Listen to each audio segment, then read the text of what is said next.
भाऊ, विधानसभा निवडणुका नुकत्याच पार पडल्या आणि विधानसभा निवडणुका झाल्यानंतर पहिल्यांदाच आपण कार्यकर्त्यांचा एक चिंतन मेळावा घेतलेला आहे. तर आपण या मेळाव्याच्या माध्यमातून कार्यकर्त्याशी संवाद साधून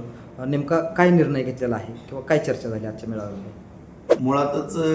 ही निवडणूक लढवत असताना जो आमचा पराभव या ठिकाणी झाला, आमची पार्टीची एवढी मोठी झालेली होती की थोडं अंतर्गत काही क्लब होते आणि एकमेकाच्या नाराजीतून हे या ठिकाणी आम्हाला पराभवाला सामोरं जावं लागलं. परंतु या ठिकाणी या तालुक्यातील जनतेनं आमच्यावरती सुरुवातीपासून अफाट प्रेम केलेलं आहे आणि जी काही कामाची पद्धत आहे माझी, उलट माझ्याकडनं काही चुका झाल्या असतील किंवा काही अनावधानी काही गोष्टी राहिल्या असतील, ह्याच्यामध्ये आणखीन त्याचं एक पूर्ण माहिती घेऊन काय चुका झालेल्या आहेत त्याच्यामध्ये दुरुस्ती करून जी काही मी कामाची पद्धत आहे माझ्या, आता योगायोगानं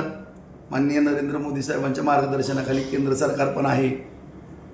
राज्य सरकारमध्ये पण एवढी बहुमतानं सत्ता आलेली आहे. आज देवेंद्र फडणवीस साहेब असतील, शिंदे साहेब असतील, अजितदादा आहेत,